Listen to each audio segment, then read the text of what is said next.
Jolly Jane, the Angel of Death. Born as Honora Kelly around the year 1857 in Boston, Massachusetts, the later known Jolly Jane was the youngest girl in a very poor Irish immigrant family. Her mother died of tuberculosis when she was 1 year old, and her father, Peter Kelly, known as Kelly the Crack, was suspected for abusing his children. In 1863, their father took the girls to an orphanage called the Boston Female Asylum that would place each girl with a family when they turned 10, after which Peter lost his mind and sewed his eyelids shut.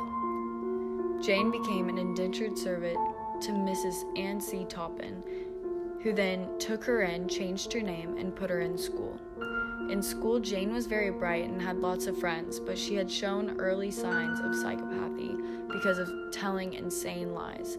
Like, her father sailed around the world, her sister married an English nobleman, and her brother was decorated at Gettysburg by Abraham Lincoln. Jane graduated from high school, was freed from her indenture, but stayed in the house as a servant. Anne later died, and her daughter, Elizabeth, took over the house, so Jane still stayed. Later on, Elizabeth got married, and due to strain and dispute in the house, Jane was kicked out of the house that she lived in for 20 years. At the age of 33, Jane trained as a nurse at Cambridge Hospital in 1887. She earned the title Jolly Jane because of her friendly personality. She liked to gossip, though, and celebrated the dismissal of patients that she didn't like. The hospital administration became concerned because of her freakish obsession for autopsies, and they didn't know that she used her patients as guinea pigs while experimenting with morphine and atropine. She then lost many jobs after that for giving away opioids recklessly, putting her in the category of transient. She claimed to have started her killing spree because of her boyfriend whenever she was 16 and how he dumped her. She had many boyfriends but never married.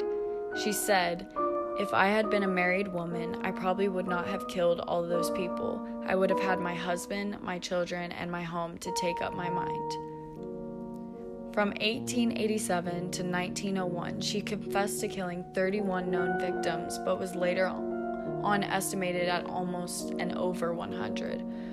Her MO was to use atropine and morphine and vary the dosage.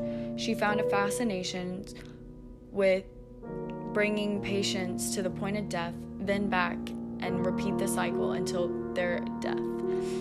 She said that her life goal was to have killed more people, helpless people, than any other man or woman who ever lived. In 1885, she killed her 4 landlords, followed by her foster sister, and then many others. Topin's behavior in court was enough for the jury to make their decision. It only took 27 minutes for them to deem her as not guilty by reason of insanity. She was sentenced to life in an asylum, though it was clear that her murderous tendencies never really went away. For years, nurses in the asylum would hear her calling down the halls, threatening to kill again. She had a large amount of power-oriented behavior because she felt like she had the power of their life in her hands, and she could do whatever she wanted. She was organized because she would find patients that she didn't like who were suffering in her eyes, and when she wanted to kill again. Since she was given certain schedules for patients that she was given, she had ample opportunity to plan her next kill as well. Insanity was hereditary in her family because her father and sisters all suffered from it. In their early 20s, her sister Delia became a prostitute and alcoholic, and her other sister Nellie was admitted in an insane asylum. Jane was declared mentally insane and died at the asylum she was put in 1938 at 84 years old. I think that Jane killed patients because of her obsession with autopsies, and she liked to feel empowered. She was bitter that she did not have a husband or a family of her own. She was mentally insane, and it was hereditary because it was passed down from her father to her and to her other sisters as well. I think she never really had a stable male figure in her life, and her father's insanity drove her to the point of herself becoming insane as well.